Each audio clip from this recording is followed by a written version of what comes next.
Alfie is a WOR race winner. Jensen makes it 5 in a row.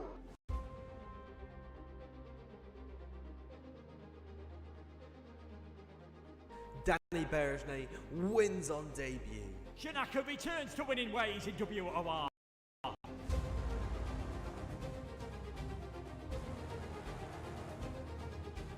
Season 12 sees a new man. It's Shadow. He is your Xbox champion.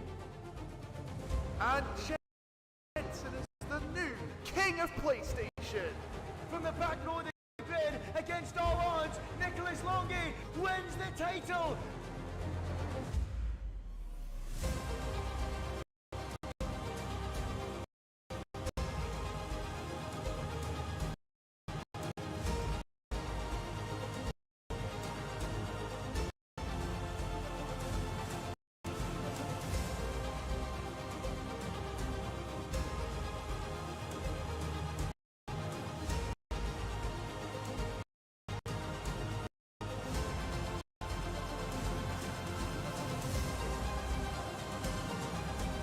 Goes past the safety car. What has gone on here? Bourbon spin.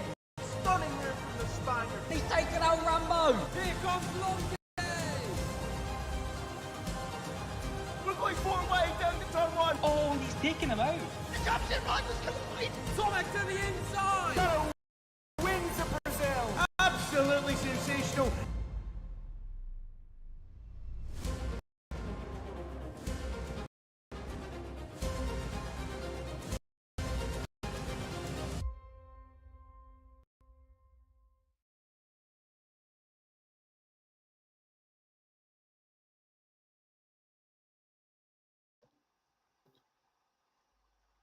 Right, I think we're live. I'm not sure if I'm in the Discord with Aiden. Apologies about the lag that we had at the start of the stream. Good evening, everyone. I believe we are live. I believe I'm back as well, which is good. We are back here, of course, for WOR. It is season number 13, round number 14 of the championship, as we've taken the Mexican Grand Prix, of course, for the Autodromo Jose Carlos Pache. My name is James Head, as you could tell. I am going to be taking to the stream tonight, as always, as your lead commentator, and hopefully joining me in the commentary box. I couldn't get his camera on in time, but he is here. I trust himself. It is Mr. Commentalist. Aiden, how you doing? I'm doing well, thank you. Yeah, I couldn't hear you until the stream started, which was a bit weird. It was just, I was thinking, oh god, is he crashed? But no, it's just typical tech issues, isn't it? As we get on a Friday night. But yeah, looking forward to tonight. Like I say, Autodromo Hermanos Rodriguez for the Mexico race, and it's a really interesting track. It's a very difficult one. It's definitely more of a driver's circuit than a lot of ones that we've seen so far this season. It favours those that are a bit more confident in themselves and their driver ability. So yeah, it's going to be a really, really interesting race, and it could offer up a bunch of different opportunities potentially. So yeah, I'm looking forward to it. Potentially so, and potentially we could have a champion crown tonight if he is racing, and that is, of course, Mr. VSR Rowan, who does lead the championship standings coming into tonight. 5 wins for his name this season, has been way more consistent than everyone else, even though he's only done 6 races out of the 13 rounds that we are having. I think I said 14 rounds. This is round 14. This is not round 13, I should say. So I'll quit myself completely at the start of the stream there. But yeah, 5 wins. 6 races he's done, not out of the first 5 in all of those races. He leads the way on 141 points. Basically, just needs to outscore Jensen, and he has wrapped up the championship here tonight. Jensen, of course, 31 points the deficit. He just needs to score, ideally, more than 2 points ahead of Rowan to stay within the championship fight going into the final 2 rounds. Of course, I think it's any point-scoring permutation for Jensen to stay in the championship. Both of them, I believe, are racing tonight, so it should be quite interesting. But Jensen there in second on 110, Namira in third on 101, Steph fourth on 92, Kyle Felides in fifth on 90, Tom there in sixth on 80, Krypton in seventh on 76, Arocca in eighth on 54, Jerry in ninth on 53, and then Danny in 10th along with Smalley, also tied on 10th on 44 points. Rudy, Yaron, Harry, Denzel top 15, Asacom, Robbie, Axay, Kazizel, and Surface, the 20 drivers that we've had that have currently scored the most points, of course, in the championship fight. Rowan can take the championship tonight, only, of course, if he outscores Jensen, because there's only around, I think, 62 points going into the final 2 rounds of the championship. And Rowan there, 141 points, Jensen on 110, Hasn't been Jensen's season, but he has been coming into form the past couple of rounds. Yeah, he's definitely started to kind of build back a bit of the momentum he had at the start of the season, didn't he? He got off to the start of the season with a really, really strong result, obviously a win first time out in Austria. And then it was just kind of a sea of DNFs, really, from then on. He was always had the pace to be at the front, but he just couldn't seem to finish the race off. He would either crash with someone else or crash on his own, or just retire in the pit lane out of pure frustration. It was a really rough middle patch of the season. But yeah, 2 second-place finishes on the bounce. I would say Japan more on speed than we've seen so far from Jensen. I think Singapore was a little bit more of a podium that came through other people's demises in that race, but Japan was definitely one that he got on pure speed alone, which is nice to see. So hopefully he's a bit more back in his stride when it comes to this game. He's struggled a lot on this game, not just in WOR, but in many other leagues as well. Jensen has really struggled with this game, so it's nice to see him just build a little bit of momentum now. So it'll be interesting to see what Jensen can do as well. And of course, yeah, if by the looks of it at the moment, based on who was in the lobby, I'm not sure if Rowan is attending tonight or not. But if he's not, then again, another open opportunity for Jensen to get right back in this championship fray as well. So we'll have to keep an eye on that one. I think it's fair to say as well, Nemai is probably out of this championship now, considering he's not attended the last 4 races, and I doubt he'll be attending this one. So it's fair to say it's just between Rowan and Jensen from here on out, it looks like. Yeah, definitely. So I wouldn't rule out Steph, to be honest. He's still in mathematical contention. He's here tonight, so obviously can gain up those extra points if Rowan doesn't obviously attend. He is due to attend. I've just checked the driver lineup for tonight. He's due to be alongside Surface in the Red Bull. Surface, of course, coming in is already in the lobby, I can report. He is coming in, of course, for FVR Harry, who is not attending here tonight, the Hong Kong man. But coming out onto track very soon indeed will be the drivers. 14 drivers currently within the lobby. It looks like Jensen has readied up the lobby, so we might be good to go very soon indeed. Let's have a look then at the Mexican Grand Prix circuit. 4.3 kilometres and then 2.6 mile, 17 turns away to now. Drivers out on track. 3 DRS zones, 1 down the start finish straight, 1 down in towards turn number 4, which is shared by the same DRS detection point, and then 1 in towards the Ferrosol at turn number 12, and then in toward the Baseball Stadium section at turn number 13. Should be an interesting night, I think, in terms of the racing here tonight in Mexico, Aiden. Plenty of overtaking. Normally get a good race around here. What are these guys capable of coming into tonight? Yeah, we definitely. It's a track that in real life I don't think promotes a lot of great overtaking, does it? Because of the high altitude, you don't really get that slipstream effect. But in the game, of course, they've not coded that in, which makes this track actually a really, really nice track to race around. And I think it would just show how good the track could if it was a lower altitude in real life. But yeah, it's a difficult track.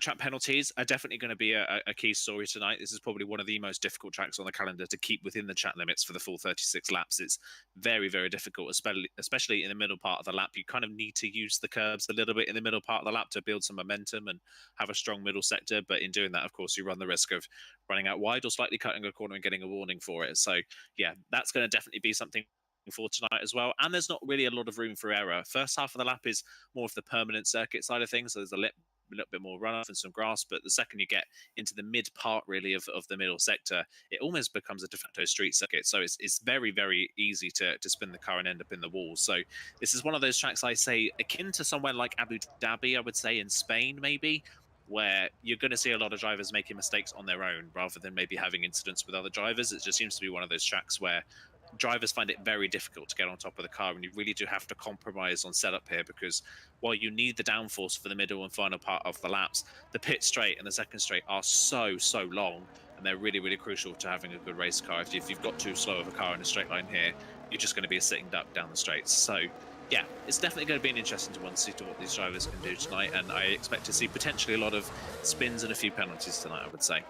Yeah, potentially so. Potentially so. It is going to be a fascinating night. Asacum is the first man out on track in the AlphaTauri. Of course, has been good in recent weeks since when he was attended, obviously, in WOR Tier 1. Asacum, we know all about him. He is a PSGL F1 driver as well. I think this track could be his suit, and I honestly would not rule him out potential qualifying in P1 here tonight. Yeah, I would say so. I think based off of obviously what we saw first race of PSGL, he's got his first win in PSGL recently, so he's off to a good start that season. He's been solid when he's raced here, like you said already, so he'll definitely be one to look out for a front row spot at least, I would say, for Asacom. I think any lower than a front row isn't really going to be that successful of a qualifying, I would say, for Asacom. But there are other people, of course, in the field we've got to look out for. Steph, who is interestingly out in the medium on tyres at the moment, he'll be one to look out for currently third in the championship, as we mentioned, fourth in the championship, I should say, as we mentioned already, is still mathematically within a shot. He's kind of been up and down in terms of quali pace. His race pace has been very consistent all season long, but his quali pace has been a little bit up and down as the season's gone along. But I think the other driver to look for tonight, I would say in qualifying at least, is Federspiga once again. He's been strong in qualifying all season long. He's featured at the front for the sprint. Steph has crashed in the final sector by the looks of things. So yeah, running on Morgan Smalley, he's binned it just before the hairpin, which is really an interesting place to lose the car. But Steph already on the back foot in qualifying. But as I was saying, yeah, Federspiga has been really strong in qualifying so far. He's had a pole already. He's been inside the top three, I think, 3 times now in qualifying. It just never translated into a good race performance. So we'll see if Federspiga can finally get that good race performance tonight to go along with what should be a very strong qualifying. Yeah, definitely. So Asa come through the first sector, 28.2, looked very neat and tidy through the first couple of corners, then through the right-hander of turn number 5. Flicking, actually, his hands nearly came outside of the wheel there, to be honest. That's a little bit of a glitch I've noticed there coming through turn number 5. Asa come, though, on the run in toward the left-hander of turn number 7. The SA section was invalidated coming through turn number 7, which is absolutely typical. So the AlphaTauri not on a lap at this stage. I think the next man on a lap, certainly Tom, is invalidated through the first opening corners. Krypton just not up on a lap as well. Fury is on a lap. He's coming through the middle sector, I believe, in the AlphaTauri. The other AlphaTauri, he's actually behind Asacum on a lap, so he's going to be one of the first to come across the line, I believe, with a 56.6 in the middle sector. Car person, by the way, I misread his comment, and I thought he said let's go Furry and not let's go Fury, but I understood it in the end. Fury there coming through the right-hander of 14.15, then through the right-hander of 16, through Paveltada, of course, at turn 17, Daniel to the line 15.8, and Fury goes 16 flat, 2 tenths behind him for now, but Daniel out on top. Fury there in second, Jensen on a run as well. He's actually backed off his first run, so the Ferrari man is going to be sent up on another run. You would expect Fetty as well coming toward the line. He goes third, 16.1. He showed good pace around here in SRC just last week. And Daniel out on top, Fury second, Fetty in third with 4 minutes gone in qualifying. Many drivers though invalidating their lap times.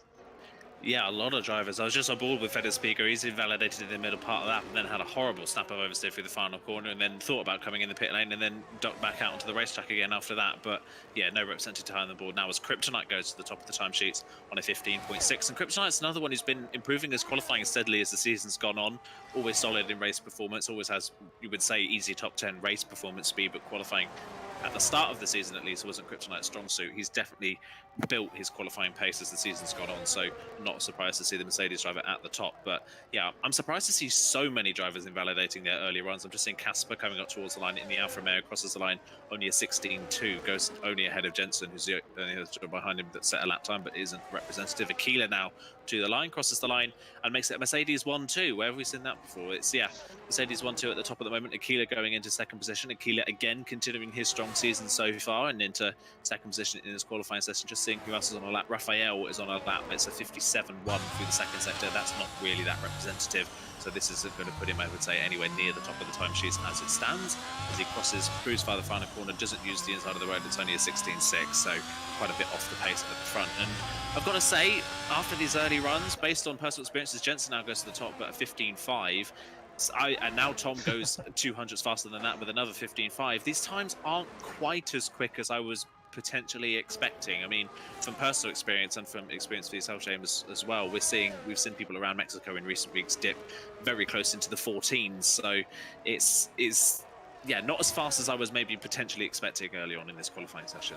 Yeah, I mean, I did SRC on Tuesday around here. Surface now goes quick as 15.5. All of these guys, I'm wondering if they're actually running maybe half a wet, half a dry setup, and then there's a bit of rain potentially in the race. That's what I'm going through in my head at the minute. But Surface out on top, Tom in second, Jensen there in third. As I was saying now, I commentated on SRC on Tuesday around here, and we had FVR Louis, who was a very, very quick driver.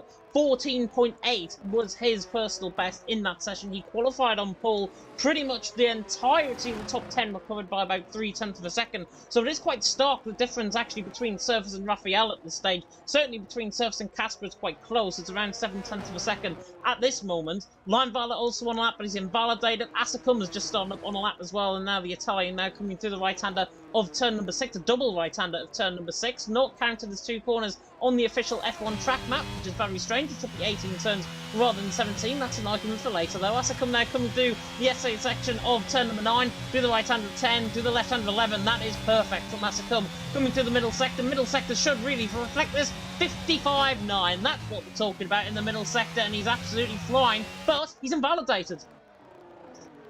Yeah, invalidated the time. I said it, didn't I? It's going to be a difficult track to keep the car on the road, but yeah, a lot of drivers making mistakes in this qualifying session so far. Asicum's going to continue and set the lap for a time, and it's a 15 flat. So there you go. That's much more like it. That was more the times I was expecting. That was over half a second quicker than surface time. It was just the same. He did invalidate because that would have been a stonking qualifying lap there for Asicum. That's more like it. I mean, we mentioned obviously in TML a couple of weeks ago that there was a 15 flat for pole position in that race as well. I think from Bruty Hullet at the time. So yeah, there's definitely more time on the board for a lot of these drivers as people are now going out onto their second runs. Fede was on a second run, but Fede has invalidated and he is going again by the looks of things. So he'll be going again on that same set of tyres. Fury's just coming through the first sector. Daniel to the end of the first sector split, then crosses the line. Does he improve in his time?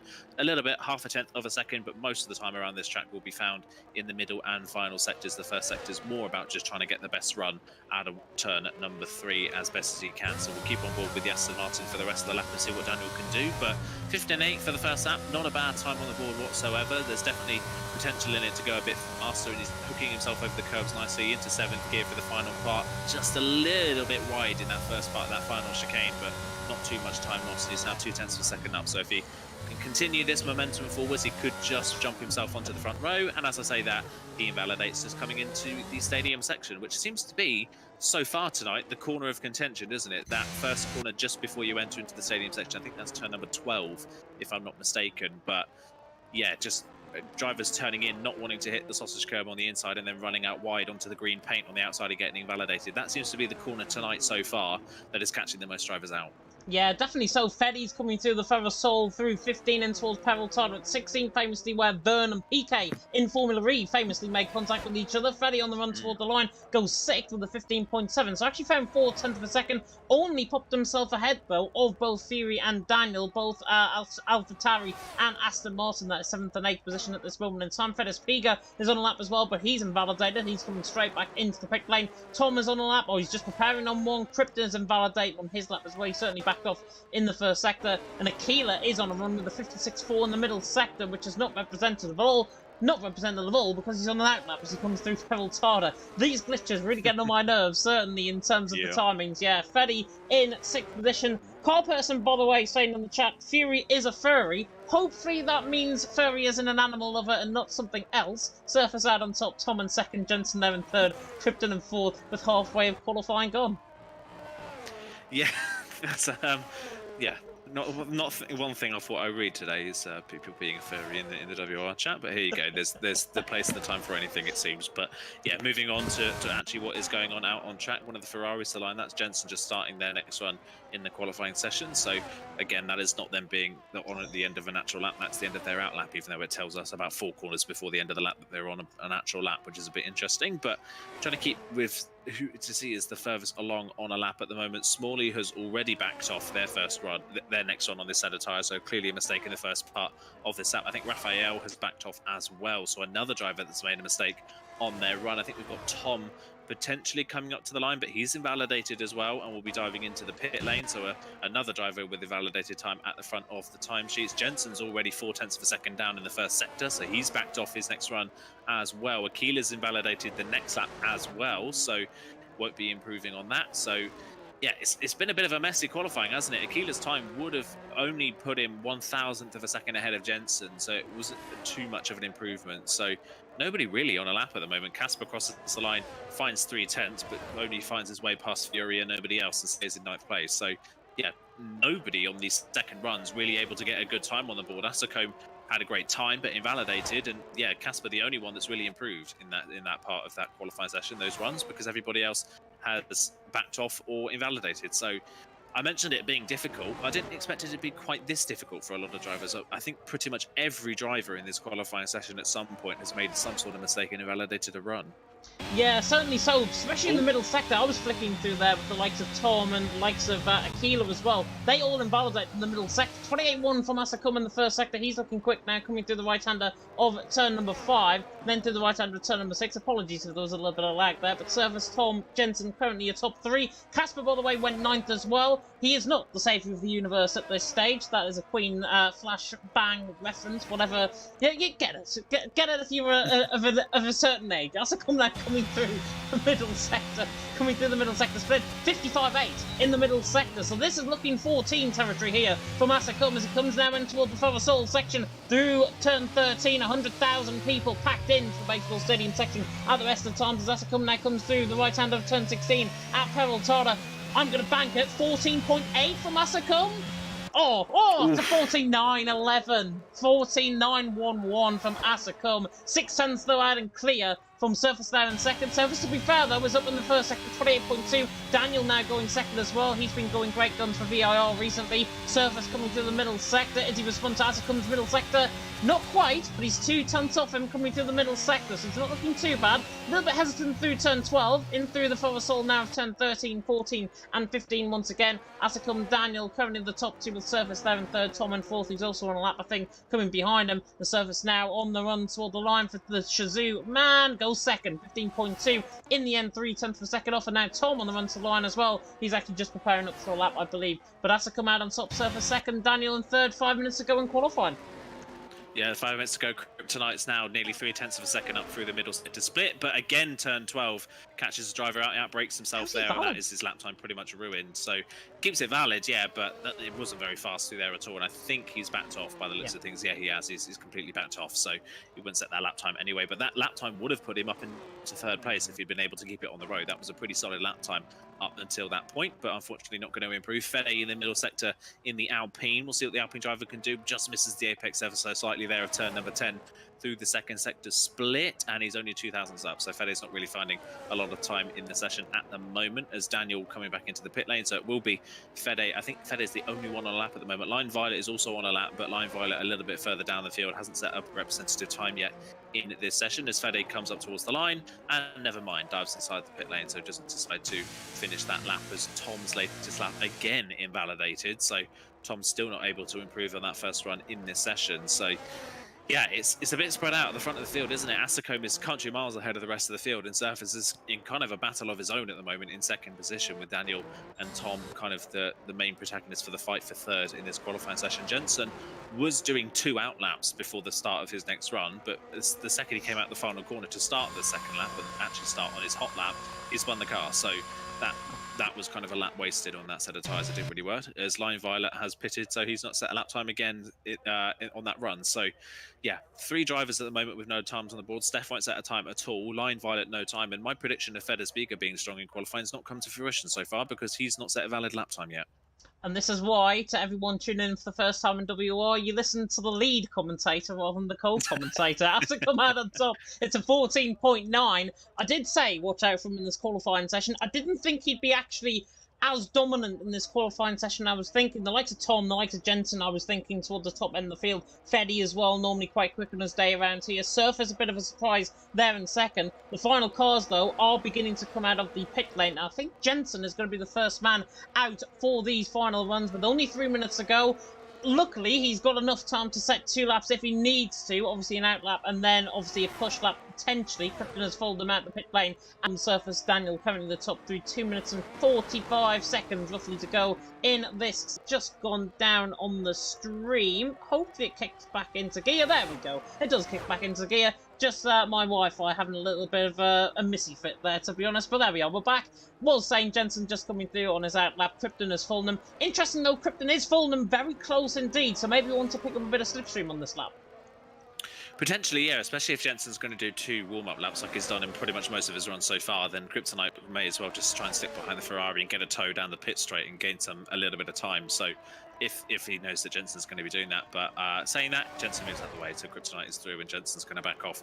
I think fair to Jensen, if he is going to do 2 warm-up laps, then fair play, but his only problem is that he's just got to be wary that there's a little bit of traffic potentially on his run and that he doesn't obviously run out of time. So he can't push too hard on those tyres, because with a track like Mexico, you can warm the tyres up without really pushing, because it's just constant corner after constant corner once you get into the middle sector. So yeah, that is one thing Jensen's got to worry out for. We'll see what he's doing at the final corner. It looks like he's got his ERS on, so I think for the first time in the session, he's going to go straight away on his first run rather than doing two. So we'll see what Jensen can do this time around. But Kryptonite will be the first person to start their final run in qualifying. So we'll see what Kryptonite can do. He was nearly 3/10 up on his previous run before that mistake in the final sector. So you can expect him to be in and around the 15.4s, maybe the 0.3s if he nails the lap time. And it looked fairly neat and tidy, not using the sausage curbs in the first part of the lap, but neat and tidy. And he comes through the second sector split, nearly 2/10 up already.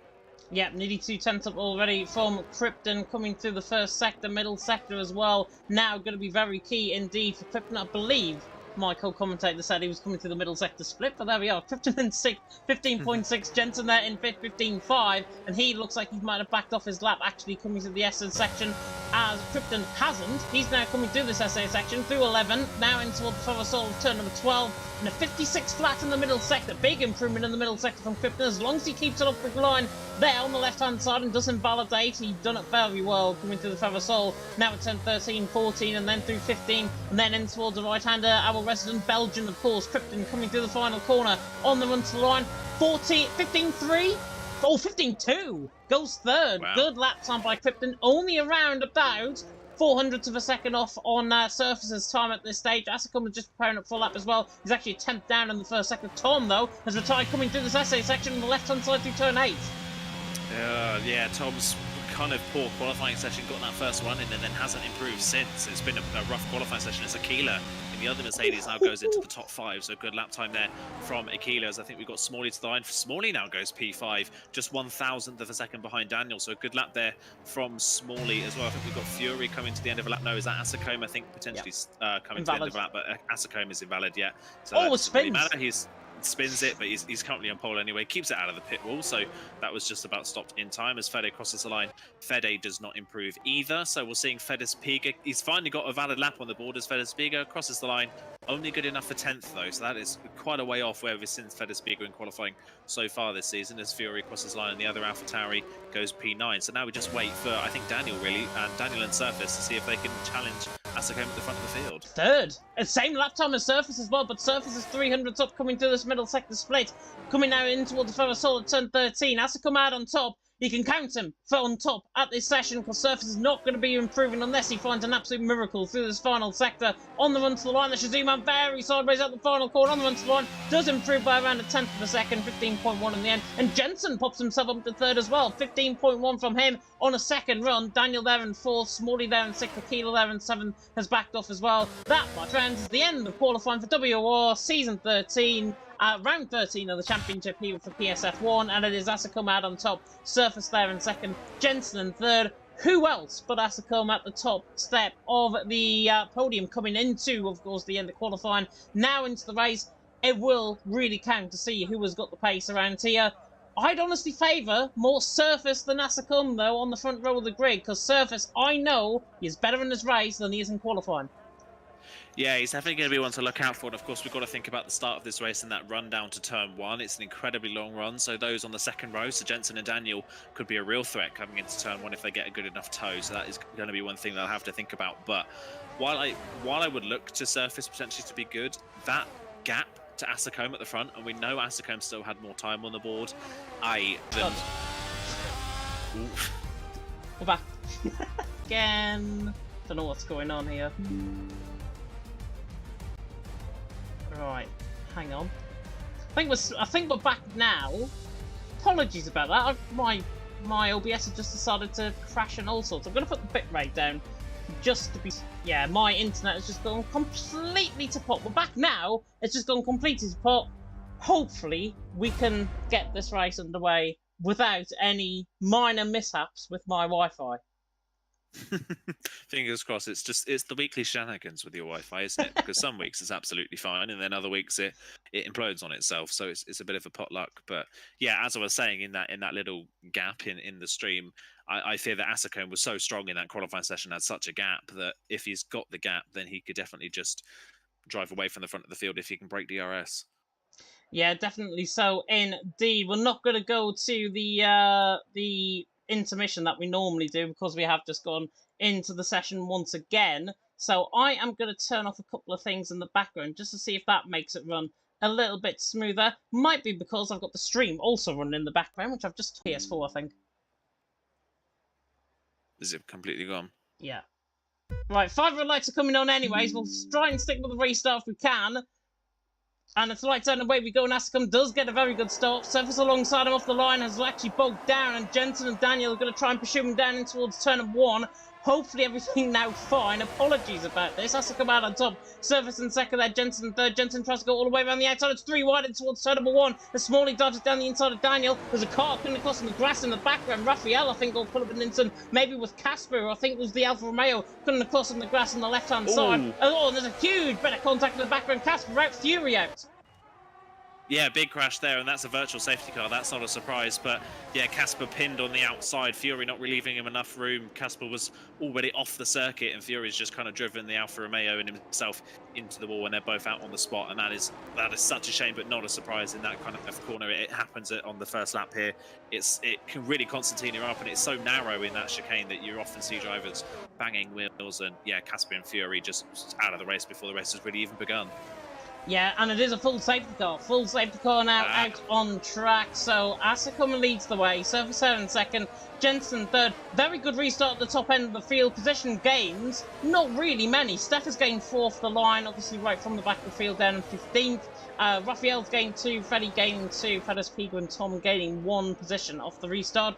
Hopefully everything is okay. Keep your fingers crossed, keep your paws crossed, keep everything crossed that we're going to get to the end of this live stream. Asakuma leads the way, Surface in second, Jensen third, and predictably, in Mexico, we're on a lap 1 safety car, now onto lap 2.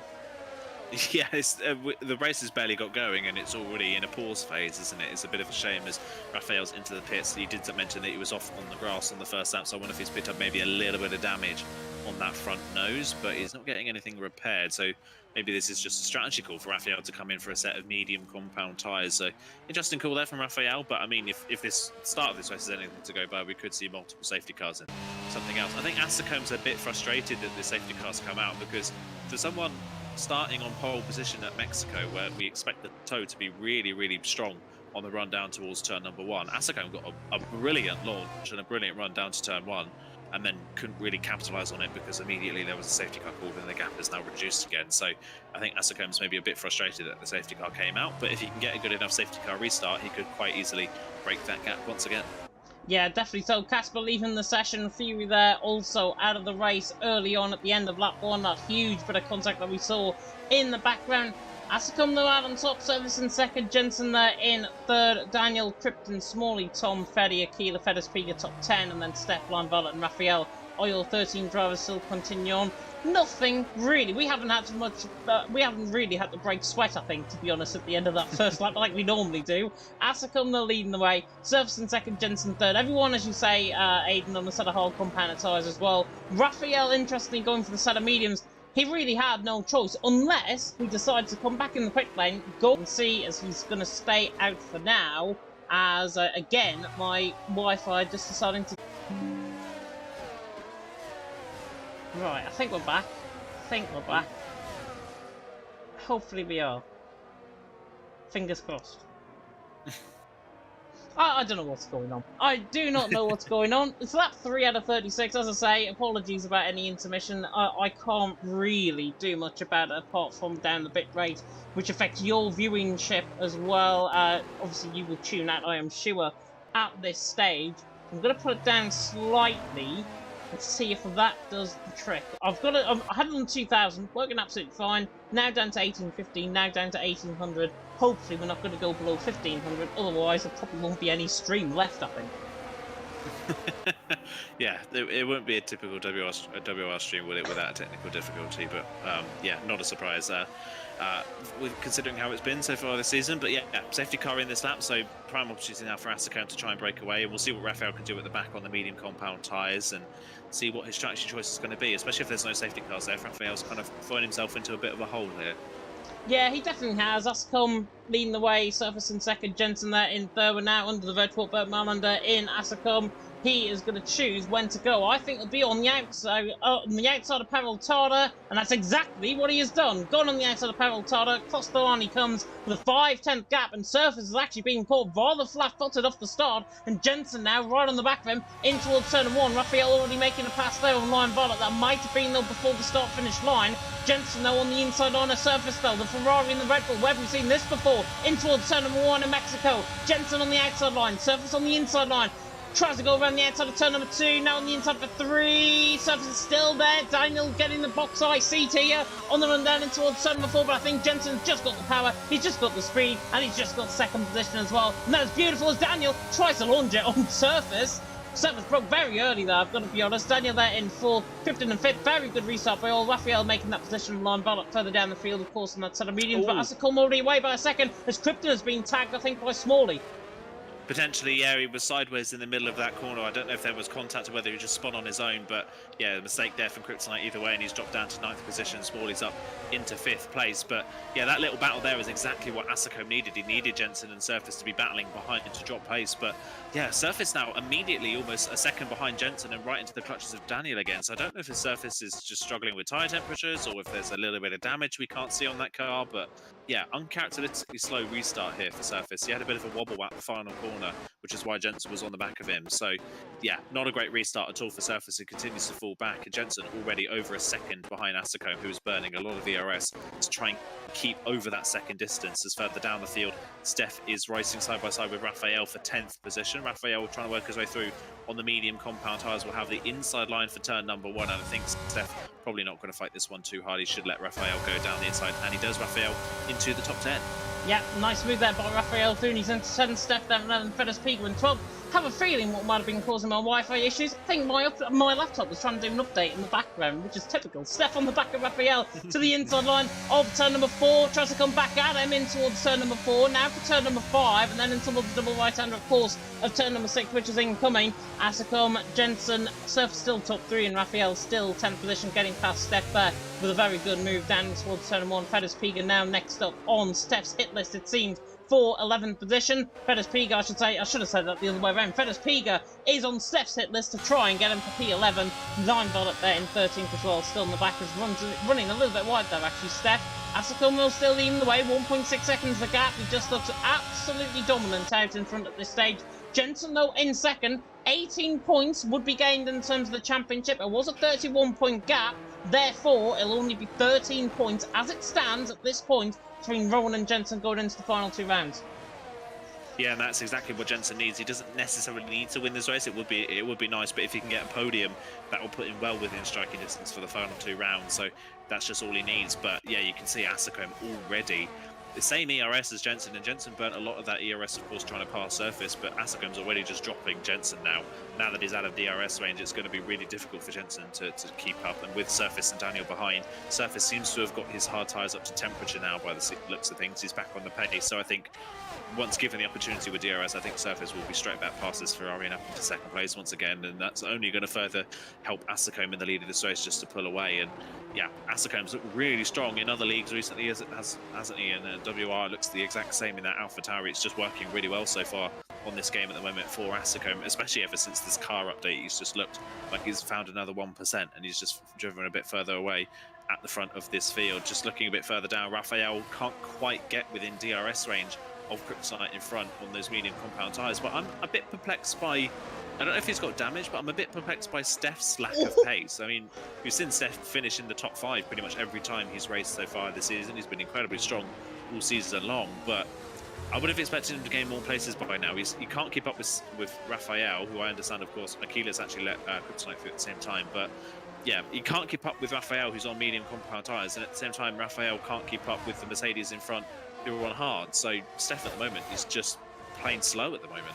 He is playing slow at the moment, and I think it's because, obviously, Raphael's on that set of medium compound tyres. They're around 4 or 5 tenths quicker per lap at the initial phase. He's only on a lap pressure tyres compared to Steph, so it'd be in and around the same tyre wear length, I would imagine. And Raphael at the minute is in 10th, Steph there in 11th, doing a good job. but Steph just needs to try and hang on to Raphael. Aquila, by the way, made a mistake coming through Peraltada. That's why Krypton got through very easily coming through turn 17. So Krypton through needs into 8. Aquila there down in 9th position as Tom is right on the back of Smalley. Tom already looking to try and pick up another top 5 finish here in WOR. He's right on the back of McLaren coming through the SA section, and now in towards the Forest once again. It's Asicum, Jensen, Surface top 3. Only seven laps gone. I feel like we've been commentating about an hour at this stage, mainly because of the safety car at the end of lap 1. But Tom right on the back of Smalley, coming through the right-hander of 14 now through the Peraltada complex through 16 through 17 as Fury there has just left the session.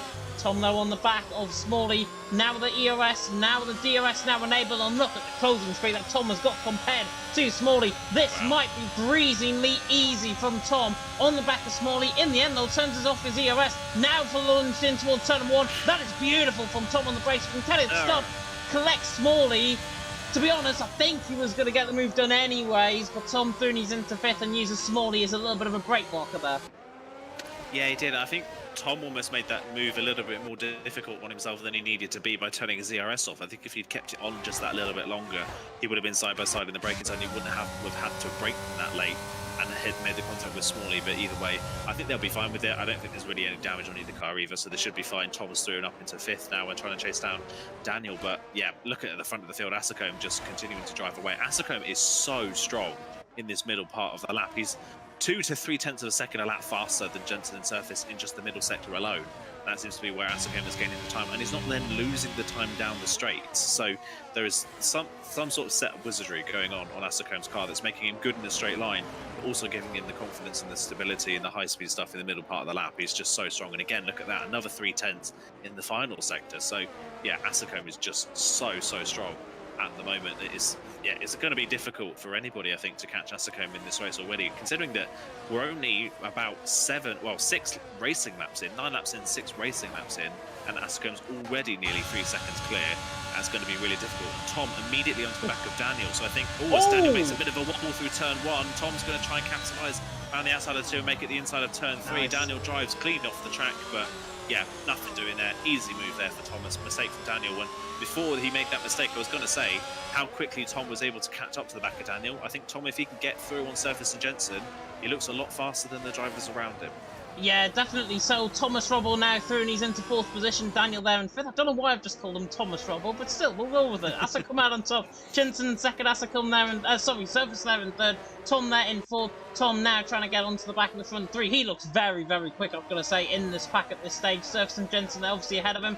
But what will Jensen be entitled to do? He's got Surface in behind. Doesn't obviously have to let him go. But with Tom, his very good friend and foe, on occasion there in behind in 4th, might just feel the need to either pit in early and obviously counteract a possible undercut around here, or Tom will obviously try and get them both. And I think that's probably going to be the latter rather than the former, with that Surface now right on the back of Jensen, running down the straight around 40% of ERS. He nearly actually cannoned into the back of Jensen in towards turn 1. Smalley certainly made a mistake, I think, coming out of Peraltada. He has got passed by Fetty and by Krypton, and now Krypton might look for a cheeky lunge on Fetty in towards turn 1. The Alpine currently holding on there in 6th, Krypton there in 7th. The Romanos, they are in towards turn 1, and now Raphael trying to get on the back of Steph. And I didn't actually see Steph overtake I couldn't even get my words out. Overtake him again. No, I didn't see that either, but yeah, Steph back up into 10th, but even with Aquila dropping out of DRS range on the previous lap, Steph can't close in on Aquila either, so even though he's now at the head of this train, he's still not got a lot of pace as that Alpine driver. It's going to take a lot for him to get into Aquila's range, and Aquila's struggling to keep up with the drivers in front as well. So yeah, now it's up to Fede to try and keep within Daniel's range, but so far, first 10 laps of the race, I don't want to jinx him, but Fede's having a pretty solid race so far. He's very low on ERS, but he's having a pretty solid race so far. We've got Smalley out of the race in the second sector. Is that another safety car? Yes, it is. Second safety car of the race, and we're only 10 laps in. And again, more frustration for Asicum. He's just built up nearly a 4-second lead, and now the safety car is out again, and he's going to have to make a call as to whether he wants to stay out. He's going to stay out. Yeah, I don't think that's a surprise. Jensen's in. Yeah, I'm not surprised. I think a lot of people might split this, but if there's no safety cars to the end of this race, it makes more sense. It makes more sense to stay out. But if there's another safety car in this race, then those that pit will benefit. I'm surprised though that Jensen is the only one that pitted. Line Violet's followed him in, but Jensen, the only one of the leaders to pit, which for track position-wise is not good for Jensen at all, because he falls from second all the way down to 11th, and we've already seen in the 6 laps that we've had prior to the safety car coming out, the field spread was quite big. It was quite big, and I think Jensen has really miscalculated, I think, on many fronts, to be honest. 25 laps on a set of medium compound tyres, is probably not going to get to the end of the race. It's impossible to get to the end. I have seen drivers do 26, 27, but they have picked up punctures towards the end of the race if they have gone that far. So Jensen is in that realm now of maybe picking up a puncture if he does obviously commit to going for that set of medium compound tyres. But for me, certainly, it is the wrong call. Nobody's followed him in behind. He was probably thinking the likes of Tom, the likes of Steph were going to come in and behind as well, the more quicker drivers out of that pack. But he didn't. Jensen was the only one in. Line Bartlett was the only one in, and he was right down the back of the field. And he was on a set. He's also on a set of medium compound tyres. So now it begs the question: what can Jensen do from 11th position? If everyone stays in position underneath the safety car restart ahead of him, Jensen, to be honest, has got absolutely no chance of this restart. We saw with Raphael, who had to pit in at the end of lap 1 after that contact. He only made up, I think, 1 or 2 positions, and then he got re-overtaken by Steph. So the mediums do fall off very quickly around here, and that is going to be worrying, I think, for Jensen, with Asicom, Surface, Tom still the top 3 as we go on to lap 12. Yeah, I think you're only really going to get, I'd say, around 14 or 15 laps of good solid pace out of the medium compound tyres. You might be able to get them to the end of the race on tyre percentage, but this is one of those tracks on previous games that was always a 2-stop race. It was one of those ones where the 2-stop was the faster strategy because the pace fall off was so big. So I think even if he gets to the end on tyre wear, I think the drop off in pace we're going to see in these medium compound tyres is going to be, by the time he reaches the 60% mark on these tyres, it's going to be around, what, 2.5, 3 seconds a lap. And no matter how short or long the race is, you can't afford to be losing that amount of time, especially if you don't gain places at the safety car restart. If he's stuck still down in 8th or 9th place by the time the hard runners pit for their mediums at the end of the race, Jensen's just going to be a sitting duck because the pace fall off will be so big on those tyres. I mean, the middle sector is difficult enough as it is on really worn tyres at high speed in these cars with these 18-inch rims. Not going to work. So yeah, Jensen's going to have to hope, I think, for another late safety car to bring him back into contention, because if he's intending on going to the end, he's not going to have any pace at the end of the race. One call I'm a bit surprised wasn't made, though, was Raphael pitting again. I think this was a prime opportunity for Raphael to pit again back onto the hards he started on. Of course, he'd only done a sector on those hard compound tyres at racing speed, so he could have pitted back onto them and potentially taken those to the end of the race. Yeah, and those hards obviously would have been, what, only 2%, 3% warm potentially at the end of the first lap. He has missed a real opportunity, I think, an open goal, I'm going to call it there for Raphael, because he potentially, when all these guys come in, Raphael could potentially be, if he was on that sort of hards, in the lead of the race, going to the end of the race, obviously, on that compounded tyre. But as come there, Virtual Burmalander, he is going very early indeed. Surface has got it, actually, but he's had contact with Tom, and Tom has actually picked up the 5-second penalty. That was why Surface was slow, and Surface has a huge moment coming out of penalty order, and now Tom is right on the back of him and already passed him. Tom Thuney's into second, Surface there in third. Of course, that will definitely go to the stewards. I didn't see any physical contact in that, to be honest. I was busy focusing, obviously, on Asicom's restart, which was absolutely excellent off the restart. Tom there in second, Surface there in third. But A, you make contact with one of your rivals. B, you then lose the position to Tom, who was your rival right in behind you. So Surface, not a great start in that safety car restart. Daniel there in fourth, right on the back of him. And speaking of right on the back, Steph's going to try to make the move on her keeler in towards turn number 4. Tries to go around the outside. Jensen as well on Fedus Piga, getting the job done. I think that was in towards turn 4. But lovely move by Steph, though. Gets the job done. He's into 7th. And Jensen has got past his teammate Fedus Piga. He is through and he's into 10th. I think that was with a lunge, as I say, around the outside of turn 4. Yeah, not a bad move from Jensen there, and I don't think Fedus Piga was ever going to fight that one too hard, of course, because of obviously being teammates. But yeah, I think one person who doesn't want another safety car in this race is Surface, because both of his safety car restarts have been shocking. Really, really shocking. And that time around, I don't really know what Surface was doing, because Asicom, the gap between Surface and Asicom was quite big. So Surface was almost acting as his own safety car as if Asicom wasn't there for some reason. It was really bizarre, and Asicom had such a gap that it didn't matter, and it caught Tom out, I think. I think Tom was expecting the Surface to keep on the back of the AlphaTauri, and he didn't, and he just ran straight into the back of him for the slow speed stuff. So Yeah, it's a shame for Tom. I don't think that's really on Tom. I think that's more on surface, not keeping pace with Asicombe in front. And the problem now, of course, is that Tom is going to have to serve that penalty when he pits. So that's going to really compromise his race. He's going to hope that he can drop the drivers behind. One good thing, though, for Tom is that he's now ahead of this train of cars that before the safety car, he looked a lot faster than. So now he's probably the only one in this field at the moment that could keep pace with Asicombe. So we'll see what he can do.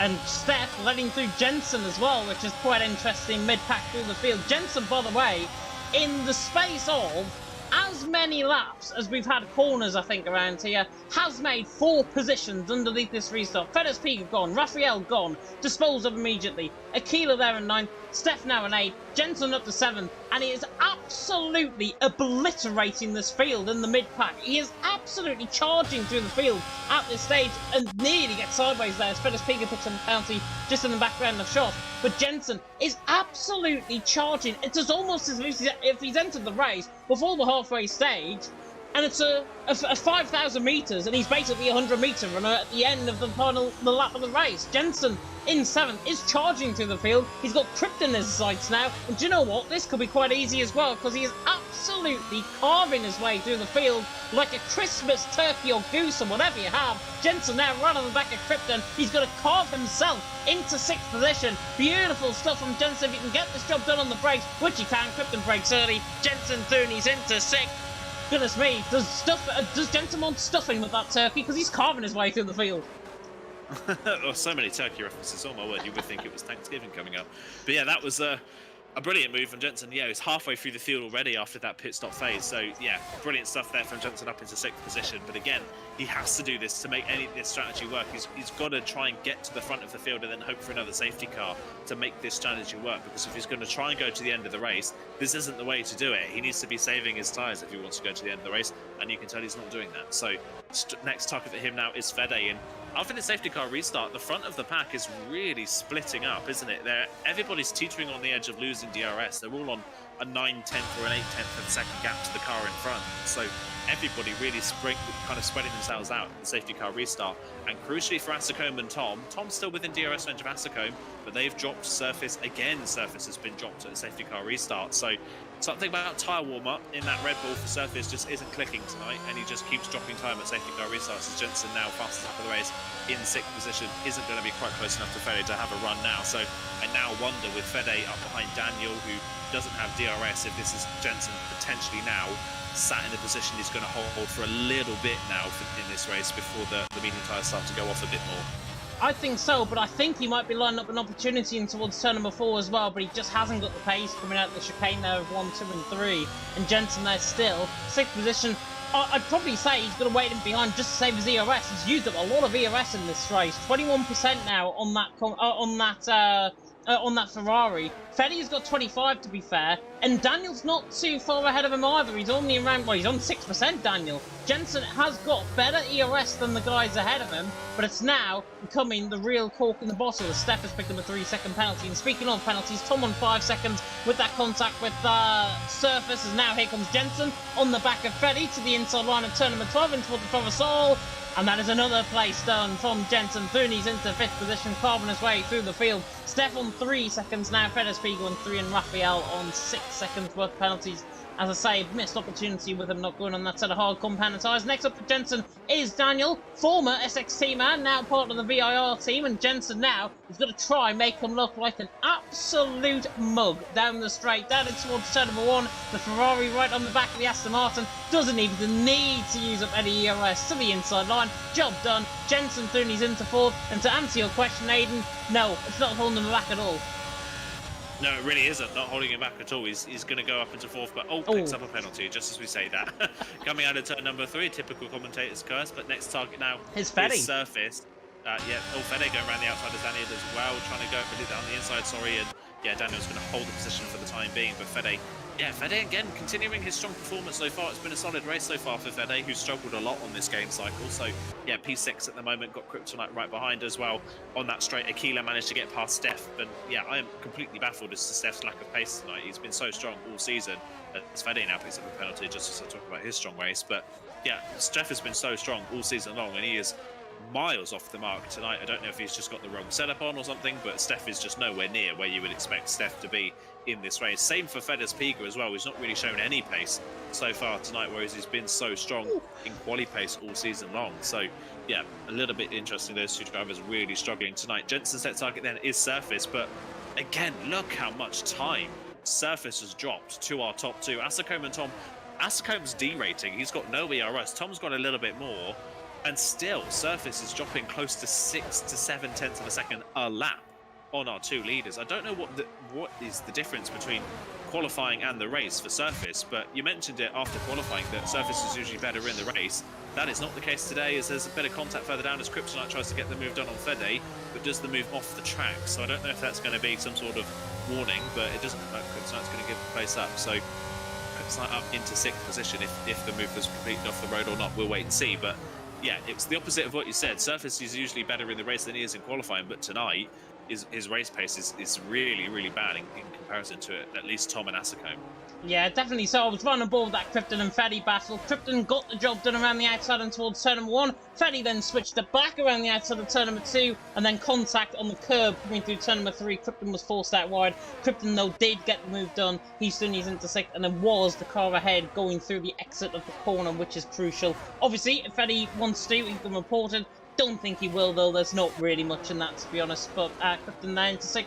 Fede there in 7th. Now, next up for Jensen is Surface, right ahead of him. And Surface, unfortunately, is now going to be the victim of a carving through Jensen in the field. The Ferrari on the back of the Red Bull. And again, we haven't seen this down in towards turn 1.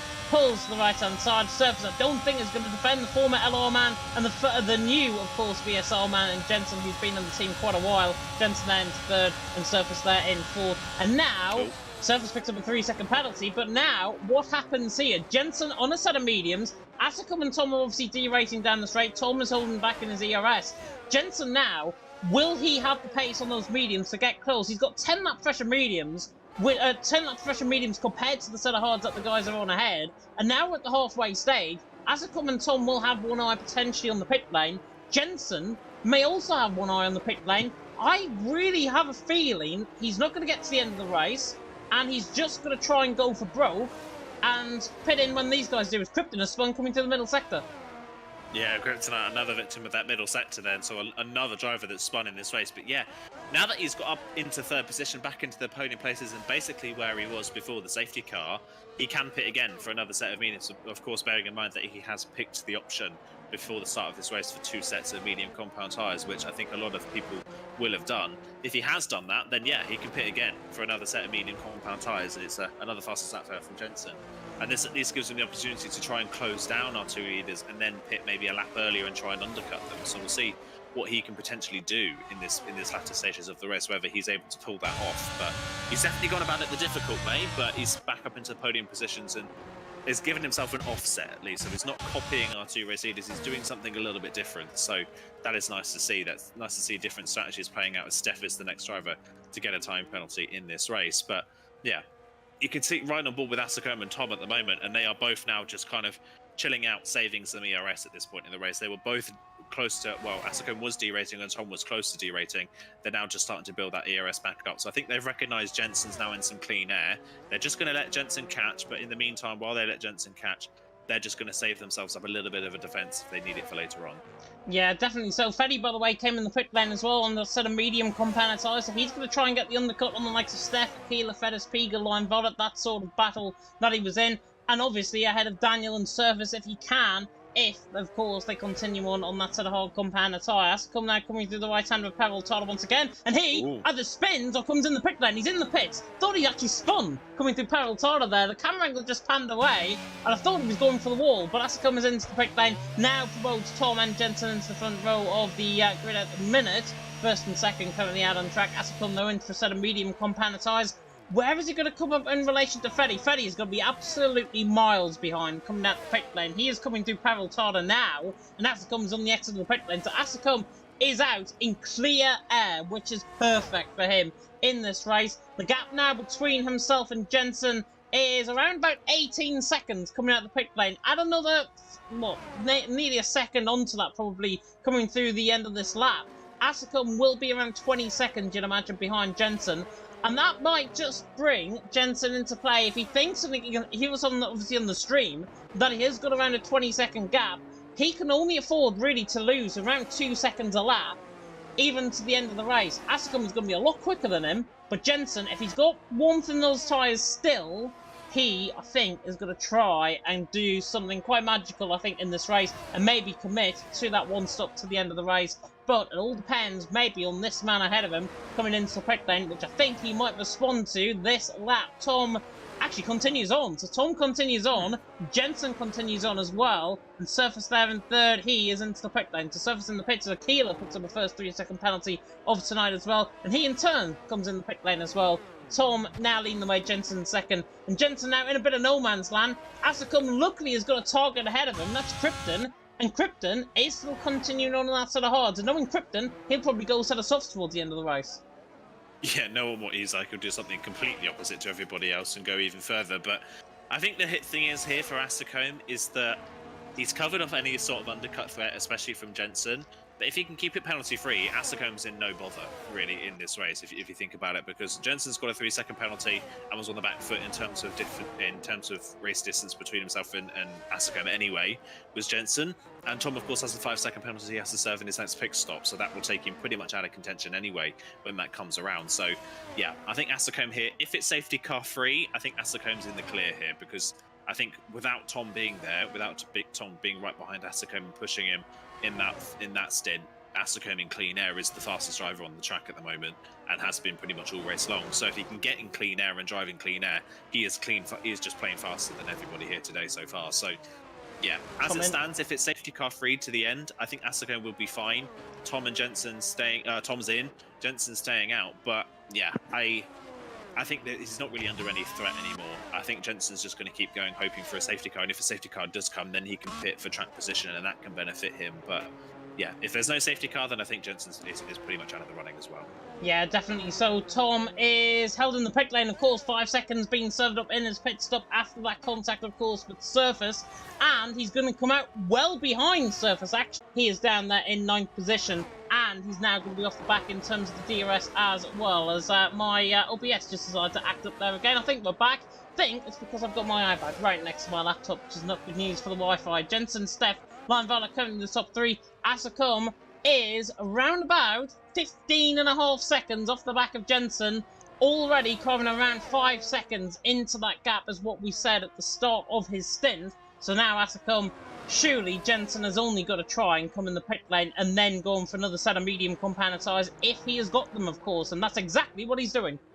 Yeah, into the pit lane. I think if Jensen left it a lap longer, then he'd be at the back of this train where Tom is as well, and that's not what he needs. That's why I'm a little bit baffled that Tom waited so long to pit, because if he pitted 2 laps earlier, then he potentially wouldn't have been in the middle of this train of drivers fighting for a net second place in this race. But because he waited so long to pit, he's actually put himself at the back of this train, which has was giving himself an unnecessary task, I would say, which is not what he needed at all. As Jensen comes out of the pit lane, he is ahead.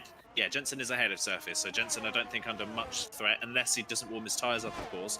We'll see if Surface can potentially get a run on him on the run towards turn number 4, but he won't have any DRS, of course. We'll see what Jensen's run is like through 2 and 3, but Surface not really taking any risk with the curbs, trying to get the best of runs. I think Jensen's safe, so I think Jensen here safe there in a next second position. Surface doesn't look like he really wants to fight him, so Jensen fresher tyres by 3 laps over Asicum, but he's got a 3-second penalty and he's nearly 6 seconds back. So I'd say without any sort of safety car intervention, I think Asicum's got this one in the bag. Yeah, definitely. So Surface there in 6th, Jensen there in 5th at 6.2 seconds. That is the power of the undercut, my friends, towards the end. There is a chance, obviously, Asicum, it is Formula 1. He could pick up a puncture towards the end of the race as well if he pushes those tyres a little bit too hard. But this is Asicum. This is just a goal to out on track, I think, at this stage. In 4th position, 6.2 seconds ahead of everyone else. Everyone else, bar Daniel and Tom, have got penalties. Tom on the back of the safety car queue as well.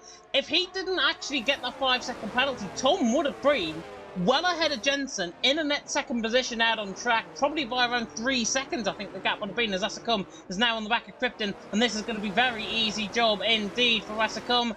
PSGL a 4-man pass and a PSGL steward, which is not entirely the best, but Asicum through and he's into 3rd and Krypton there in 4th, and now Surface is going to try on the back of Jensen in towards turn number 1. Not quite close enough. But the one to watch out for in this battle is Tom. If he can get those mediums like he was on that set of hards out in this first stint, and now he's on a set of mediums now for his only stop in the race, Tom should theoretically be quicker than every single person ahead of him, including Jensen. But for now, he's just in a cycle, I think, of saving up ERS, just backing off, lifting and coasting. He's got Daniel ahead of him in towards turn number 6, but he doesn't get the job done there. But Tom looks on the back of Daniel. If he gets past Daniel, he'll get past everyone.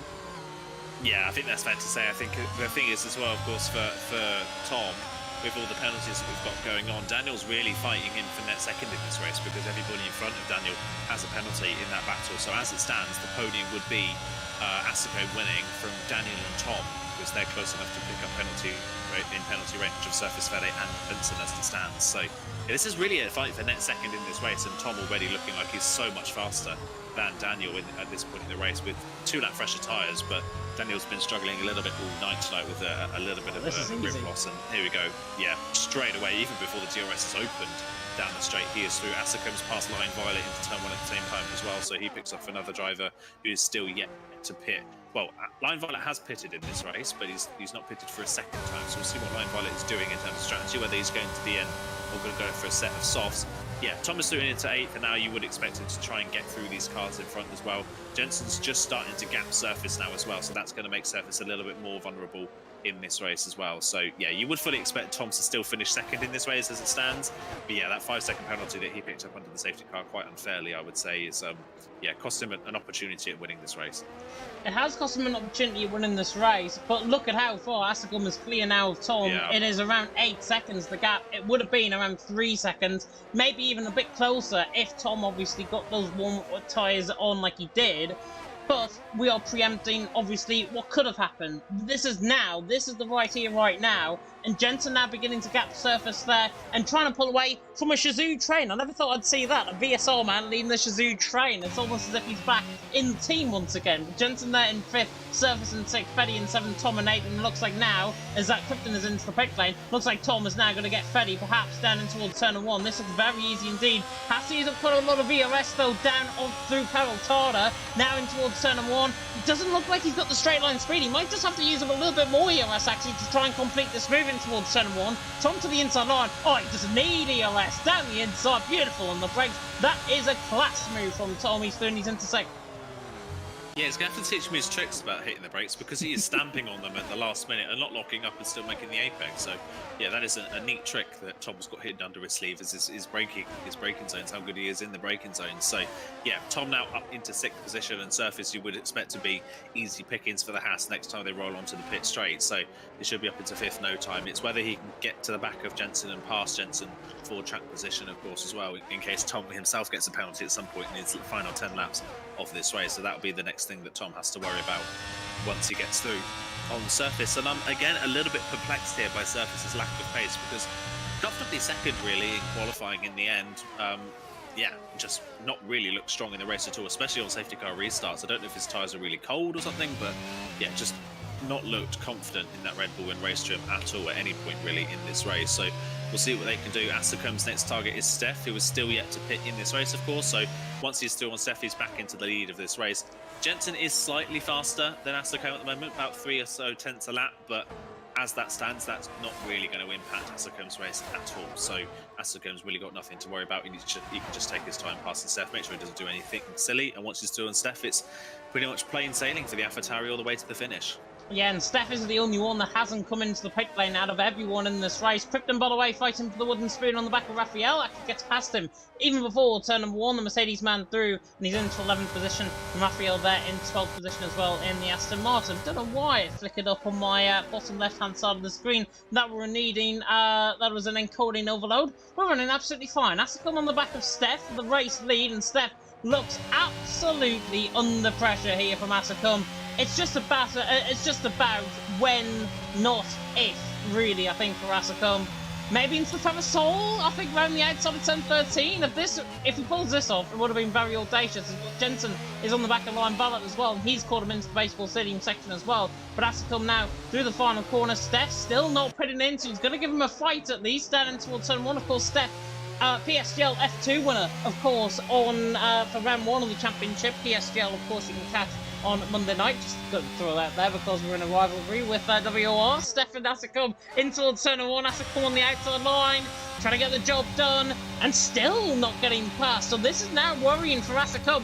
He needs to get past sooner rather than later. Steph's going to give him a good fight. And Fedis Peak, who I think has crashed coming into the pit lane, if I'm not mistaken, was out of retirement. I'm not sure. Asicum, though, round the outside on Steph. Steph's going to try. When he actually lost 2.5 seconds to his personal best on that previous lap, did Asicum. He was held up so much in the middle part of the lap. He's just got to hope that Steph does the same to Jensen. But considering how Steph let Jensen through earlier on in the race, I doubt that's going to happen. So, yeah, Jensen here is going to be a lot closer than he was. The gap was 6 seconds, remember, before the pit stop. It's now under 3. So Jensen, in that whole phase of Asicum being held up by Steph and other drivers, has gained a lot in these last couple of laps. He's got good pace as Jensen at this point in the race, but still, that penalty is not going to sit right for Jensen at all. It's at the moment still not really going to affect his race. But Asicum now into clean air and doesn't have to worry about the drivers behind. So we'll see what they can do. But Jensen that lap around was a second faster again than Steph. So yeah, Jensen absolutely flying at the moment in terms of his speed, but that penalty in his track position is really not going to help us. Tom now through on Line Violet and up into 4th, and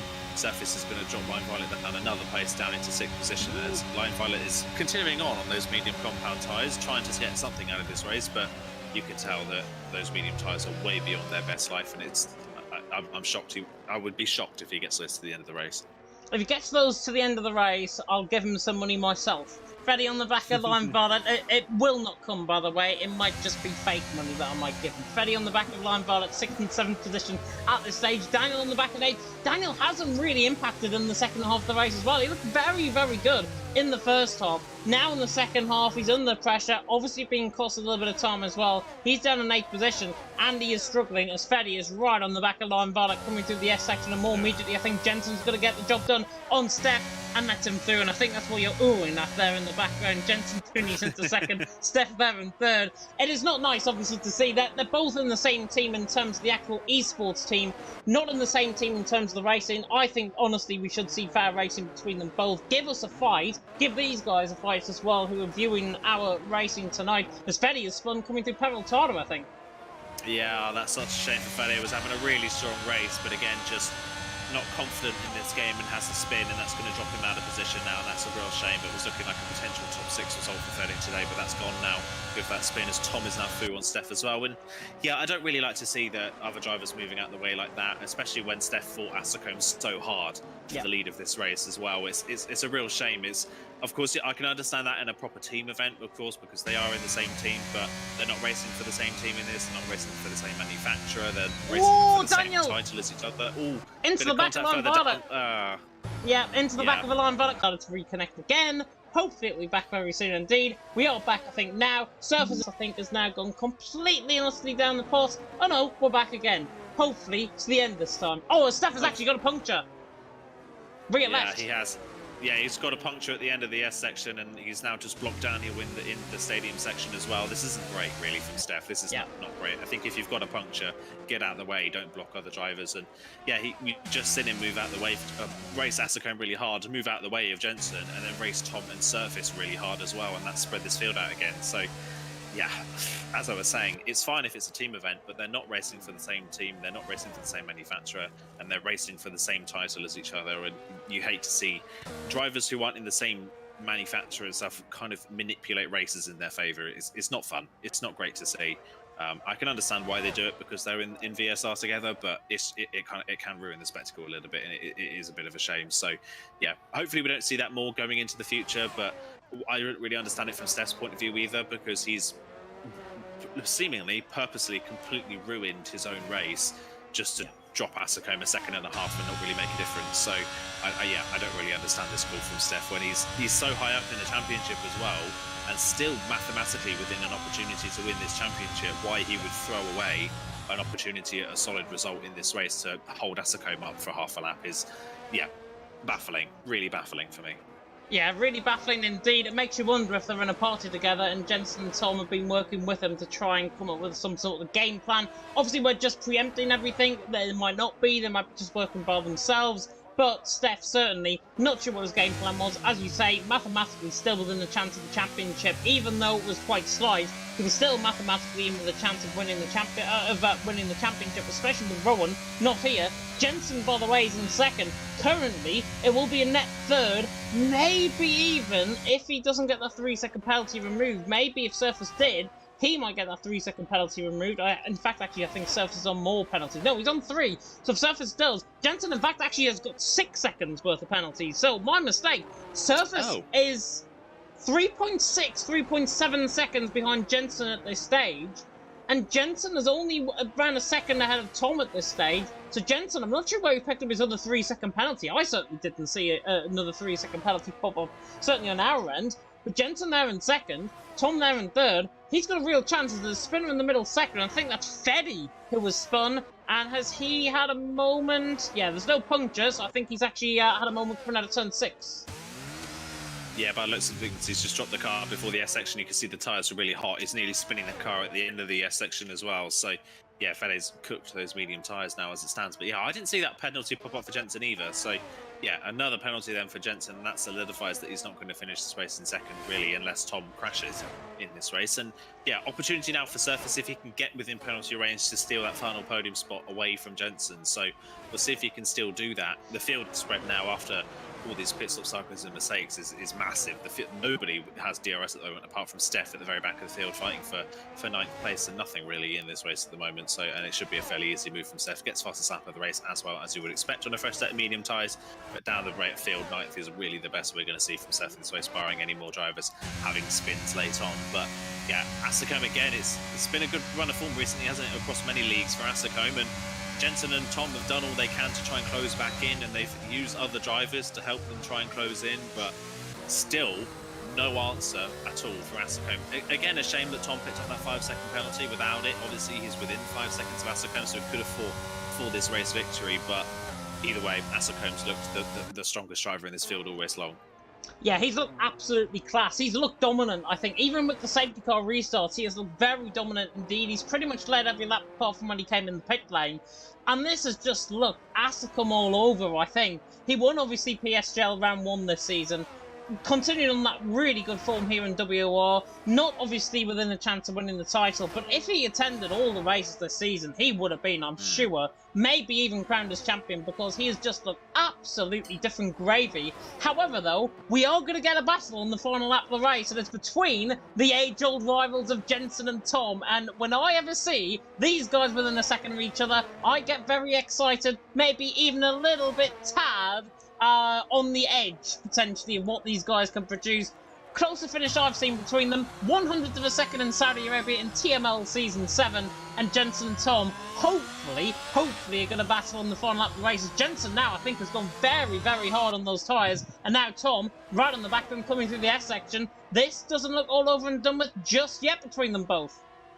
No, it definitely doesn't. Tom wants that second on the road as well, so that he can at least claim a second position, not off penalties. It's off of his own performance as well. So yeah, it's closed in nicely. Despite having one lap older tyres, he's closed in as well. So good second half of this race now for Jensen. It has for Tom. It has been, since that second safety car has been really strong as well. Has Tom, and yeah, he's got an opportunity now down the pit straight for the final time and the run to turn 4 if you can't get it done just here. Problem is they're both low in ERS, so Tom's not going to have a massive overspeed on the back of that Ferrari down the pit straight, and we'll see what he can do on the run to 1.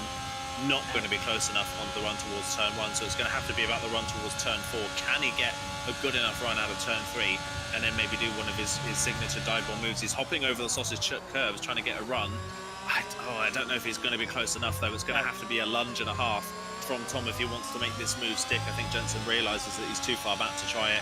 Tom doesn't try it, so it's going to have to take a mistake, I think, from Jensen for Tom to take that second place on the road. I think actually it might come down towards turn number 12, in towards the right-hander, just before the Ferrosol at the end of the middle sector. So Tom right on the back of Jensen. Asacombe, though, has looked absolute different gravy here tonight. The AlphaTauri man has looked absolutely sensational.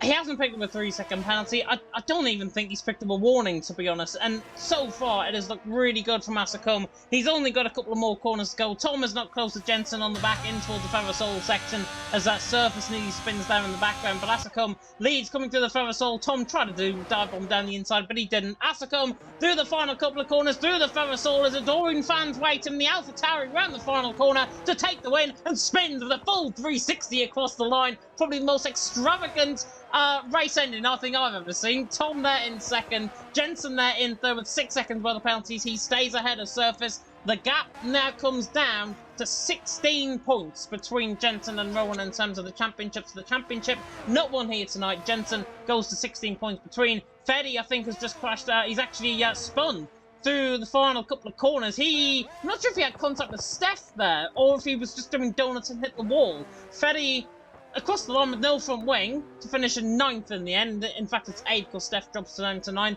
Raphael ahead of Lion who is catching him right at the end of the race. Another lap, I think it would have been different. Raphael in 10th, and actually Lion gains ahead of Steph. So penalties really the order of the day. Lion picking up his position in the end. Steph there in 10th, only picking up 1 point, and frankly I think deserved after his little bit of actions that he had early on. Even though apparently the game decides to award him driver of the day. I don't really get the game's implementation now, driver of the day, but there we are.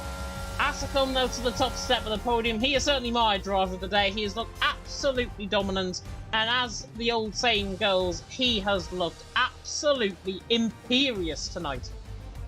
Yeah, it really has. Really, really strong race. And like you mentioned a few minutes ago, if he'd been here the whole season, he would have been, I would say, a shoe-in for the title because of Jensen's up and down season and Rowan's poor attendance. So yeah, Asacom's just looks so strong. As of recent weeks, especially across all leagues that he's been in, he's just found another gear and he's looking even more dominant now. He always looked good in qualifying trim. It never always translated into race conditions. He seems to have found something now in the races where he can get consistent pace out of the car and is really strong in race conditions now. So going forwards for Asacom, it's looking good now going forwards for Asacom on this game, isn't it? He's looking really strong across the board, and that is another dominant victory for the AlphaTauri driver.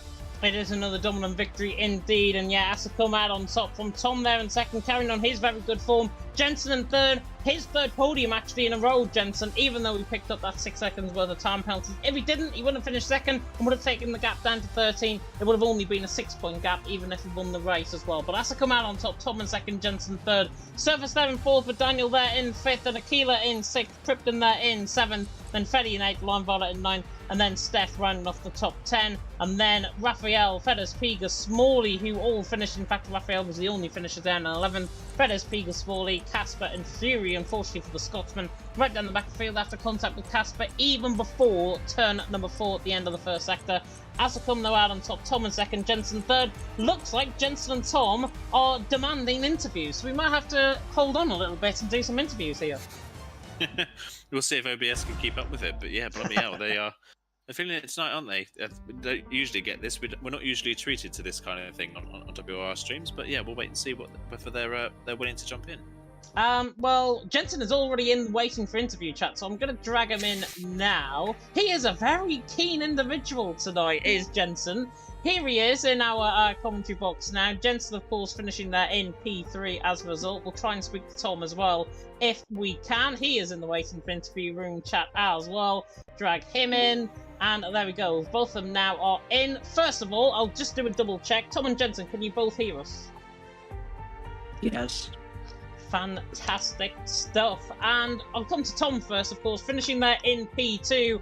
In the end, a very good drive from yourself, Tom. Obviously didn't have the pace that Asacom did ahead of you. Talk us through that race, because it really wasn't easy, especially carving the way through the field in that first stint. I feel offended that you've just said I didn't have the pace of Asacom. I actually feel offended. I bought a quali, you know. It's just a regular occurrence for me, it seems. And then got myself into sort of P3 before the safety car, and then I got an absolute joke of a penalty for getting a collision. And then I was in Ascom's DRS with like 40% ERS when he pitted, and I'd say I had the pace, but it was close, obviously. I mean, it would have been a good race, but then I obviously had to save that penalty in the pits. and got put back behind the train of cars, which held me up for a while. But because everyone else had pens, I could just, get P2 anyway. But the gap was like 3.8 or something to Ascombe at the end. So the pace was there from me and Jensen. We just, I didn't have to look. That stupid penalty. Talk us through that penalty, because obviously we saw that on the, I think it was the second safety car restart, if I'm not mistaken. It was between you and Surface. What happened? Because it was coming through, I think, the Ferrosol section. Did Surface just hit into the back of you? Well, I don't know whether it was the fact that the game doesn't give you a throttle, but Surface had he just slowed down, and Asicombe was on his way to go, and he was the gap was getting quite big, and my eyes were set on Asicombe because obviously he's the one that's going to go, and Surface just slowed down, and I gave him the tiniest, and I mean the tiniest of touches, and the game thought it was a severe collision and gave me a 5-second penalty for it. So, to be honest, I thought that wasn't in the game anymore. I thought they'd fixed that a while ago, but evidently not, because that's just ruined my race. But it's probably my fault that I actually hit him, but it's still not a 5-second pen. Yeah, still a 5-second penalty, which indeed was served up in the pit lane. Obviously, you started carving your way through the field. You got past the likes of Daniel as well. Ended up in P2. Aiden, I'm going to come across to you. Any questions? I think only question for me going forwards next round of the season, if you're taking part, of course, is Brazil. How do you feel about Brazil? Do you think you can get that way that you were so cruelly missed the opportunity of getting today? Do you think you can get it in Brazil? Well, I mean, certain things happened earlier this week in Brazil that I would not want to reoccur. James might know what I'm on about, but but with the man that won the race today, obviously. So I'm obviously hoping for the win. I know I've got good pace around Brazil. I got pole on Tuesday in SRC, but obviously next week's another day, so I don't know what could happen, and I'll be going for the win. But as we've seen, the game seems to like me not winning recently. Yeah, luck's not been on your side as of but hopefully you can get redemption in Brazil next week if you are racing, of course. And yeah, that's it. That's really it for me. So congratulations on second place. Of course, not the result you would have wanted, but still a decent result nonetheless. Yeah, that's a thing. I mean, hopefully we don't see a repeat of Asicum and Tom final lap of the race in Brazil, because that was absolutely crazy, to be honest. Probably one of the craziest endings I've seen in the team event. That is for sure. Tom, though, go and enjoy your evening. Thank you, guys. Very welcome indeed. And we'll now speak to the man, of course, who finished in P3 with his third podium in a row. It is Mr. VSR Jensen. And Jensen, first and foremost, you have now cut the gap to 16 points between yourself and Rowan in terms of the championship. Must feel quite happy with the performance tonight. Yeah, for once, I'm actually really happy with how it went tonight. Of course, 6-second penalties went great. Most of them actually came from the final sector, which was very weird. So I didn't get any penalties that might have been 3 more points. But I mean, I'm really happy with the pace and how the race pace went as well. Was a lot more controlled than other races. And I think the recent run of races I've had, not just in WOR but everywhere else, has been good. So yeah, happy to be coming back slowly but surely. Yeah, slowly but surely. I think, honestly, we've seen a real development over the last couple of weeks, even here in WOR, where you've actually really got into the races, really been practicing for the races as well. And I think that has really told tonight, obviously finishing in P3. Is it true, by the way, that a fly was in your room and gave you a 3-second penalty?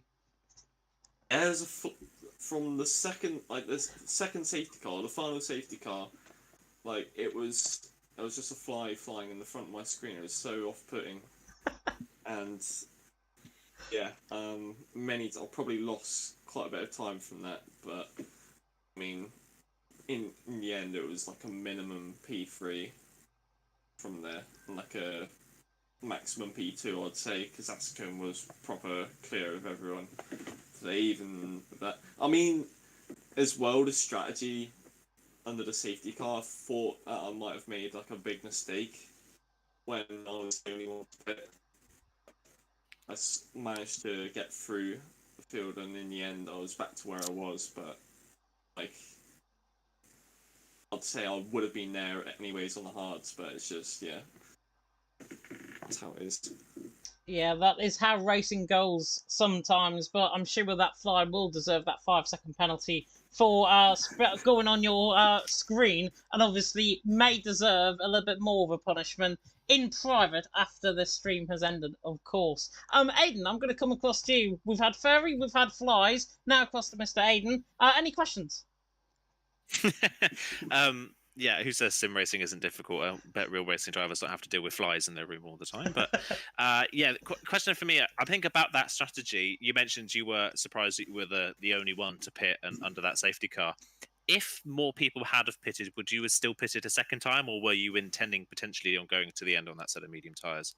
No, I was intending to like do a 2-stop on medium because I went balanced, so I had 2 sets of mediums to play with. And yeah, I decided to have a go because I thought the mediums, like for sure, they would have like a massive advantage over the hards considering how like that's the hards have done by like I don't know a second plus. And yeah, it was 50-50. If I got held up, then it would have been a disaster. Really, I probably wouldn't have got a podium. I would have been behind Daniel and that lot by the time like Steph was having his puncture and all that happening. But yeah, I don't know. That's not much to say really. Other than that, it's not much else I could say about it. Yeah, that's fair. And then I think same question for me as I asked to Tom as well. Brazil next week. How are you feeling about your chances in Brazil? And then wider to that, how do you feel about your chances potentially for the championship? I mean, I'm gonna be honest. I've got pretty lucky. Like recently. I mean, Rowan, of course, he couldn't race today because he got kept in work, I think. So that was really unlucky for him. Because I reckon he could have wrapped it up today. For sure, but I mean, if I win the championship, then I'm not gonna base it off my talent, really, because Rowan's surely deserved it so far, but see how it goes, and yeah, hopefully we could both battle for it and take it to like the final race, maybe. Yeah, fingers crossed. It'll be nice to see you guys both be able to attend the final 2 races and have a proper fight. It'd be nice to see. But yeah, that's all the questions for me. So congratulations on another podium finish, Jensen. Thank you. I think the managers would be happy if it's at least one of us who can get it. They'll take either one. Yeah, we don't want a situation though where Rosberg and Hamilton Spain happens between them both, and hopefully everything is kept clean. I know these guys are very good. It's going to be interesting. Obviously, Brazil, Saudi Arabia coming up, final 2 rounds. I'd probably say more favouring Jensen rather than Rowan, especially with the final track in question. But who knows? Jensen, go and enjoy your evening. Thank you, guys. I thought you were already gone. There we are. We got to the end of the stream there for WOR PS Tier 1. We really hope you enjoyed the stream. Of course, apologies about the various OBS cutouts, including the one that we had during Tom's interview, which was only slight, so hopefully you heard his interview fine. Apologies about the OBS. I don't know what was going on tonight. I will try and get it fixed, of course, for next week, where, of course, we go to Brazil next week. And Aiden, next week, Brazil championship fight, only 16 points going into it. Rowan versus Jensen, it seems, for the championship. What can we expect in Brazil next week? Because normally the racing is really good around there. Yeah, usually it is, and of course Brazil's one of those tracks where we see a lot of weather interference as well. That can definitely be something that plays a part next week. So yeah, it'll be definitely interesting to see kind of what the drivers can do in Brazil next time out, and it's definitely going to be a difficult and a very close race as well. I think we saw a big field spread tonight. Don't really tend to see that in Brazil, so yeah, it's going to be a lot closer next time around. And I think Brazil tends to suit a lot more drivers a bit more, so I think we'll see more drivers at the front fighting for the win of the race than we did today. So yeah, definitely be a bit more of a challenge, and I think Brazil will be more about trying to score as many points as possible rather than maybe a direct head-to-head between Rowan and Jensen if they're both racing. I think it will just be about scoring points, and then Abu Dhabi is more of the track where we'll see that head-to-head fight, I would say. Yeah, definitely so. It is going to be very interesting indeed. There is the calendar. We've already ran through, of course, Brazil, Saudi Arabia, final 2 rounds of the championship. We hope you enjoyed the stream. If you did, of course, like, comment, subscribe, take that notification bell, of course, if you're brand new to the channel. We're going to leave you, of course, with our sponsors that are Grid Finder. We really hope you enjoyed tonight. A big thank you to Mr. Aidan Carter for joining me in the comment box, as always. Much appreciated, my friend. And we've reached the end of the stream without, for the first time in about 4 weeks, not got a rant going, which is very, very good. Very strong from us tonight. Hopefully no more rants to come at the end of the season. But that is all from us. Thank you so much for watching, and until next time, goodbye.